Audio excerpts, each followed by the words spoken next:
Hello everyone, मैं सचिन शोरान आपका हार्दिक स्वागत करता हूं हमारे यूट्यूब के इस चैनल में जिसका नाम है अचीवर्स एकेडमी। तो आज हम स्टार्ट करने जा रहे हैं 10th क्लास की वीडियोस के बारे में और जिसकी फर्स्ट यूनिट का नाम है केमिकल रिएक्शंस एंड इक्वेशंस। तो इस वीडियो को स्टार्ट करने से पहले मैं बता दूं कि आपको ये चैप्टर बिल्कुल भी रटाफिकेशन से नहीं आने वाला है। जो बच्चे ये सोचते हैं कि मैं नोट्स बना लूँगा और उनको रट लूँगा, उनके लिए बैड न्यूज़ है। बाकी इसको समझना पड़ेगा तभी जाके आपके काम आएगा। ये मान के चलो कि ये केमिस्ट्री जो आपकी एक नई ब्रांच स्टार्ट हो रही है साइंस की, उसी की स्टार्टिंग है। आगे जाके ये एक्सपेंड हो जाएगी। तो मैं यही कहना चाहूँगा कि आराम से इसको समझें। कुछ ट्रिक्स लेके आया हूँ आपके लिए, कुछ और ट्रिक्स भी डालता रहूँगा बाद में, तो उस ट्रिक्स का इस्तेमाल करें और इन चीज़ों को ज़्यादा से ज़्यादा समझने की ट्राई करें। तो आज की वीडियो हम स्टार्ट करते हैं फर्स्ट चैप्टर से जिसका नाम है केमिकल रिएक्शंस एंड इक्वेशंस। तो सबसे पहले ही हमने नोट डाउन कर रखा कि some basic concept you have to learn before we start. Chapter start करने से पहले, बिफोर वी स्टार्ट, हमें कुछ बेसिक सी चीज़ों का ध्यान रखना पड़ेगा जिनकी नॉलेज आपको जरूरी है। First is atomic number. सबसे पहली डेफिनेशन ही क्या आती है, 9th क्लास में पढ़ चुके हो एटॉमिक नंबर। एटॉमिक नंबर का मतलब क्या होता है? It is a number of electrons और protons present inside the atom. किसी भी एटम में कितने इलेक्ट्रॉन हैं या कितने प्रोटॉन हैं। It is denoted by Z, और इसको किससे डिनोट किया जाता है? जेड से डिनोट किया जाता है। क्लियर है ये बात? अब मान लीजिए ऑक्सीजन का एटॉमिक नंबर कितना है? 8 है। ऑक्सीजन का एटॉमिक नंबर कितना है? 8 है। तो इसका मतलब उसके पास 8 ही इलेक्ट्रॉन होंगे। Next one is atomic mass. Atomic mass बताता है कि it is a sum of mass of an atom. मैं कहूँ mass of an atom is called atomic mass. भाई एटम का मास जो होगा वो एटॉमिक मास कहलाएगा।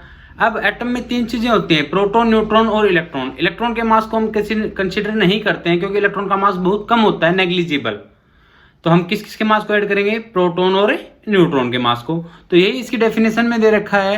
क्या दे रखा, आप देखिए, it is a sum of mass of proton and neutron. It is the sum of mass of proton and neutron. सिर्फ प्रोटॉन और न्यूट्रॉन के मास के सम को ही मास नंबर कहा जाता है। इट इज डिनोटेड बाय ए, और इसको डिनोट करेंगे हमें ए से डिनोट करेंगे। तो आगे बढ़ते हैं। Valency. It is the combining capacity of atom. किसी भी एटम की कंबाइनिंग कैपेसिटी, या फिर मैं डेफिनेशन में और डाल के एक दूसरी डेफिनेशन में हमने नोट कर रखी है, दूसरी डेफिनेशन हमने दे रखी है। It is the number of electron shared by atom. जब भी एटम किसी चीज से जुड़ता है, तो कितने इलेक्ट्रॉन को शेयर करता है? कितने इलेक्ट्रॉन को शेयर करता है वो क्या कहलाएगी? उसकी वैलेंसी। फॉर एग्जाम्पल, आप कहीं बाहर रहते हो, आपको रेंट देना पड़ता है, यानी आपको अपने पैसे शेयर करने पड़ते हैं। क्लियर है? तो उसी टाइप से इलेक्ट्रॉन को भी किसी चीज से जुड़ने के लिए कुछ शेयर करना पड़ता है, और इलेक्ट्रॉन के पास शेयर करने के लिए सिर्फ इलेक्ट्रॉन होते हैं। क्या होते हैं? सिर्फ इलेक्ट्रॉन्स ही होते हैं। ओके, उसके बाद देखते हैं, कुछ ट्रिक्स की बात करता हूं। अब कई बार क्या है, आप पीरियोडिक टेबल तो याद कर लेते हो, लेकिन एटॉमिक नंबर भी याद कर लिए नंबर वाइज आपने, लेकिन मास नंबर में डिफिकल्टी आती है। तो मास नंबर की ट्रिक है, पहले 20 एलिमेंट्स के लिए ही ये ट्रिक है। उसके बाद अभी मेरी नज़र में नहीं आई, ये आती है तो मैं आपको इन्फॉर्म करता हूं। तो पहली ट्रिक्स में क्या है, इफ जेड इज इवन। अगर एटॉमिक नंबर, जेड से किसको रिप्रेजेंट कर रहे थे हम? एटॉमिक नंबर को। अगर वो इवन है तो सिंपली उसको 2 से मल्टीप्लाई करके एटॉमिक मास निकाला जा सकता है। फॉर एग्जांपल, ऑक्सीजन का 8 है तो एटॉमिक नंबर कितना है? 8। तो एटॉमिक मास कितना हो जाएगा? 8 × 2 16। अगर जेड है ओड, यानी कि 9 फ्लोरीन का, तो उसमें क्या करना है? डबल तो करना ही है, लेकिन एक को ऐड कर देना है। क्या करना है? एक। जैसे फ्लोरीन का हो गया, या लिथियम की बात करूं, एटॉमिक नंबर है 3, तो 3 दूनी 6 प्लस में 1 यानी 7 उसका एटॉमिक मास होगा। अगली बात है, वैलेंसी निकालने का भी एक फार्मूला है जो हर जगह वैलिड है। आपको एक कॉम्बिनेशन को फॉलो करना पड़ेगा, पैटर्न को फॉलो करना पड़ेगा, जो कि 2 8 8 है। यानी सबसे पहले आपको 2 वाली सेल भरनी है। सबसे पहले किस में आएंगे? 2 वाले में जितने भी एलिमेंट्स आएंगे, उसके बाद 2 भर जाएगी, फिर 8 वाले में आना है, और फिर 8 में। अगर लास्ट सेल में, 2 की तो बात करूंगा ही नहीं, 8 और 8 यानी दूसरी और तीसरी सेल की बात करूं, अगर इलेक्ट्रॉन हो गए 4 से ज्यादा, कितने हो गए? 4 से ज्यादा, तो वैलेंसी हो जाएगी, उसको 8 में से माइनस कर दो। आप 8 में से माइनस कर दो। ओके, जो मैंने ब्लू कलर में आपको दिखा रखे हैं एलिमेंट्स, जैसे हाइड्रोजन, बेरिलियम, नाइट्रोजन और एक और है आर्गन, नीचे नीचे, ये सभी मास नंबर वाले रूल को फॉलो नहीं करते हैं। चारों एलिमेंट्स कौन कौन से, हाइड्रोजन हो गया, बेरिलियम हो गया, नाइट्रोजन हो गया और आर्गन, ये उस रूल को फॉलो नहीं करते हैं। बाकी रूल्स को चेक कर लेते हैं। वैलेंसी वाला रूल हर जगह वैलिड रहेगा। सबसे पहले हाइड्रोजन की बात करूं, atomic number 1, mass number 1, valency में देखो 288। सबसे पहले 2 वाली सेल को भरेंगे 1, लास्ट सेल में जितने इलेक्ट्रॉन उतनी उसकी वैलेंसी। एक शर्त है लेकिन 4 से ज़्यादा नहीं होने चाहिए। हीलियम की बात करूं तो पहली सेल एटॉमिक नंबर इसका कितना है, 2, मास नंबर कितना हो जाएगा, इवन है तो डबल कर दीजिए आप, 4। वैलेंसी क्या हो जाएगी, पहली सेल में 2 इलेक्ट्रॉन आएंगे, बाकी ये दोनों वैकेंट रहेंगी। अब पहली सेल पूरी भर चुकी है 2 वाली, तो इसकी वैलेंसी क्या हो जाएगी, 0। लिथियम की बात करूं, एटॉमिक नंबर 3 है, ओड है, तो मास नंबर क्या हो जाएगा, 3 को 2 से मल्टीप्लाई कीजिए और प्लस में 1 और ऐड कर दीजिए, यानी 7। अब सेल को भरते हैं, पहली सेल में कितने आएंगे, 2 इलेक्ट्रॉन आ चुके हैं, दूसरी में बच गया जो 1 इलेक्ट्रॉन। तो जो दूसरी लास्ट सेल कौन सी होगी, अब दूसरी सेल होगी, तो इसमें जितने इलेक्ट्रॉन हैं उतनी इसकी क्या कहलाएगी, वैलेंसी। बेरिलियम का एटॉमिक नंबर 4 है, मास नंबर वाला फॉर्मूला फॉलो नहीं करता है, तो ये हो जाएगा 9 एटॉमिक मास इसका। और पहली सेल में देखो एटॉमिक नंबर के हिसाब से भरती हैं, तो पहली में 2 और दूसरी में भी 2।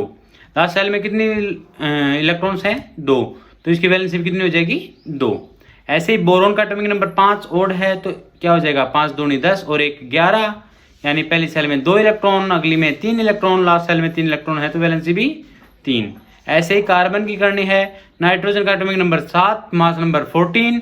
अब देखिए पहली सेल में 2 इलेक्ट्रॉन, अगली में कितने बच गए, 5, 8 तक तो काउंटिंग होगी, तो 2 और 5। अब लास्ट सेल में 5 वैलेंसी आप लिख दो, लेकिन मैंने कहा 4 से ज़्यादा, जैसे वैलेंसी 4 से ज़्यादा होती है आपको 8 में से उसको माइनस करना पड़ेगा, तो 8 - 5 = 3। ऑक्सीजन की बात करूं तो 6, इसका 8 एटॉमिक नंबर कितना होता है, 8। कितना होता है, 8 एटॉमिक नंबर का मतलब मास नंबर 16 हो गया। पहली सेल में 2 इलेक्ट्रॉन, लास्ट में 6, जैसे 4 से नंबर बढ़ जाएगा आप 8 में से इसको माइनस से करोगे। फ्लोरीन का भी सेम टू सेम है, नियोन का भी। सोडियम की बात कर लीजिए आप। अब सोडियम के पास एटॉमिक नंबर 11 है, ओड है, तो इसका एटॉमिक मास निकालने के लिए क्या करना पड़ेगा, 11 गुणा में 2 प्लस में 1 = 23। और पहली सेल में 2 इलेक्ट्रॉन, अगली में 8 और अगली में 1, तो इसकी वैलेंसी कितनी आ जाएगी, लास्ट सेल में देखो 1 इलेक्ट्रॉन है तो 1। इसी टाइप से पैटर्न को फॉलो करता रहेगा। अगर पैटर्न याद नहीं रहता तो मैं बता देता हूँ, आप स्टार्टिंग से देखना स्टार्ट करो, 1 0, उसके बाद 1 2 3 4, वापिस आओ 3 2 1 0, 1 2 3 4 3 2 1 0। इस पैटर्न को फॉलो करेगा। आपको नंबर वाइज याद करने हैं, स्क्रीनशॉट आप ले सकते हो, मैं सभी का आपको भेज रहा हूँ। एक नोटबुक में नोट डाउन करो इसको, और उसके बाद ऑटोमेटिक करके देखो ताकि आपको अच्छे से लगे। और इस चीज़ को वॉलपेपर पे कहीं पे भी आप जो पेज आप नोट डाउन करोगे के चार्ट बना सकते हो, उसको अपने बेडरूम में या जहाँ पे भी आप ज़्यादा टाइम स्पेंड करते हो वहाँ पे लगा सकते हो, और इनको बार बार याद करोगे तब जाके याद हो जाएंगे। हर बच्चे को रिकमेंड करता हूँ कि 30 तक तो एटॉमिक नंबर उसको याद होने ही चाहिए, उसके बाद उनके। हालांकि कुछ ट्रिक्स हैं जो इससे आपको प्रेडिक्टेबल याद होती है, वो मैं ट्रिक्स बाद में डालूंगा फिलहाल। ओके, कुछ और एलिमेंट्स आ जाते हैं, एलिमेंट्स के अलावा कुछ कंपाउंड्स आते हैं, कुछ आयंस और आ जाते हैं जिनको हमें याद करना पड़ेगा उनकी वैलेंसी को, ताकि आप चैप्टर अच्छे से कर पाओ। सल्फेट की बात करूं मैं सबसे पहले, किसकी बात करते हैं, हमें सल्फेट की बात करते हैं। तो सल्फेट का फार्मूला हो जाएगा आपके पास SO4 और वैलेंसी होती है 2। मैं बोलूँ सोडियम सल्फेट या पोटेशियम सल्फेट, तो जैसे पोटेशियम का मतलब K हो गया, इसका सिंबल क्या है K, और सल्फेट का मतलब SO4, तो KSO4। फार्मूला मैं बाद में बताना सिखाऊंगा। कार्बोनेट CO3 वैलेंसी 2 होती है, nitrate NO3 valency 1, hydroxide OH valency कितनी होती है 1। और अगर हाइड्राइड बोलता, मैं क्या बोलता, हाइड्राइड HYDRIDE, मैं इसमें कॉलम ऐड भी कर देता हूँ आप लोगों के लिए।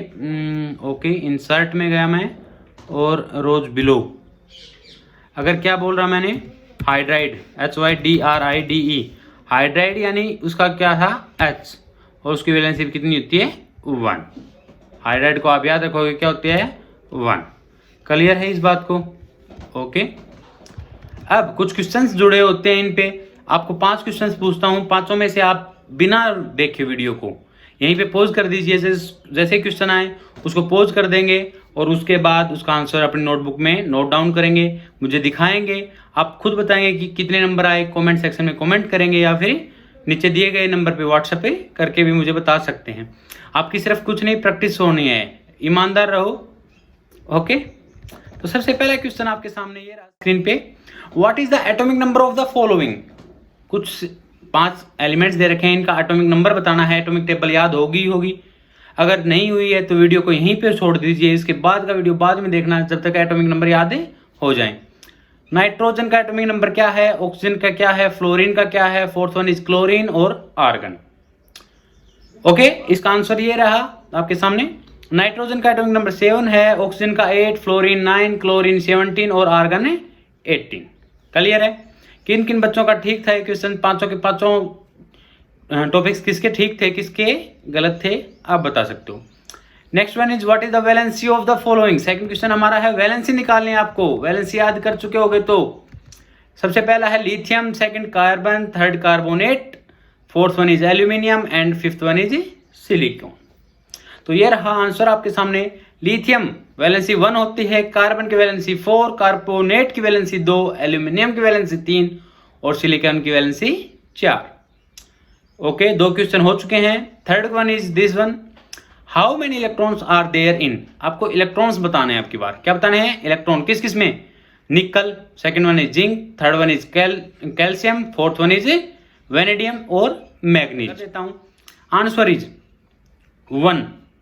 फर्स्ट का निकल का 28, जिंक का 30, कैल्शियम का 20, वेनेडियम का 22 और मैग्नीज का 24। फोर्थ क्वेश्चन ये रहा आपकी स्क्रीन के सामने, how many neutrons are there in. आपको न्यूट्रॉन्स निकालने हैं, आपको न्यूट्रॉन। सबसे पहला लिथियम है, second is carbon, third one is fluorine, fourth one is magnesium and fifth one is phosphorus. आपको इनको न्यूट्रॉन्स के बारे में बताओगे तो आंसर ये रह सकते हो, lithium 4, carbon 6, fluorine 10, magnesium 12, phosphorus 16। और लास्ट क्वेश्चन आपकी स्क्रीन के, can valency B more than 1। क्या वैलेंसी 1 से ज्यादा हो सकती है, तो आंसर होगा इसका tick tick tick, yes, valency can be more than 1। कई बार क्या है, एक एलिमेंट, कई बार मैं कहूँ आपको बिजली का बिल ज्यादा देना पड़ता है रेंट पे, या मैं कहूँ कई बार कुछ ज्यादा खर्चे हो जाते हैं आपके, यानी वैलेंसी भी उसी टाइप से है। कई बार उसको इलेक्ट्रॉन ज्यादा देने पड़ते हैं, कई बार इलेक्ट्रॉन कम शेयर करने पड़ते हैं। तो वैलेंसी 1 से ज्यादा हो सकती है, 1 से क्या 2 से भी ज्यादा हो सकती है, लेकिन मोस्ट प्रोबेबली 1 या 2 फिक्स लगभग होती हैं, लेकिन फिर भी एलिमेंट्स पे, स्टेजेस पे डिपेंड करती है।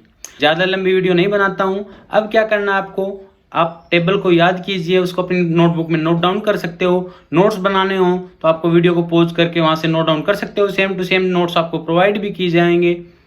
जो आते हैं बच्चे हमारे पास, उन बच्चों को ये सभी की सभी चीज़ें प्रिंटेड फॉर्म में मिल जाएंगी। तब तक के लिए आप अपने रिजल्ट बनाओ, नोट्स बनाओ, काम। ओके, तो आज की वीडियो यहीं पे ख़त्म करते हैं, समाप्त करते हैं। तब तक के लिए बाय, टेक केयर।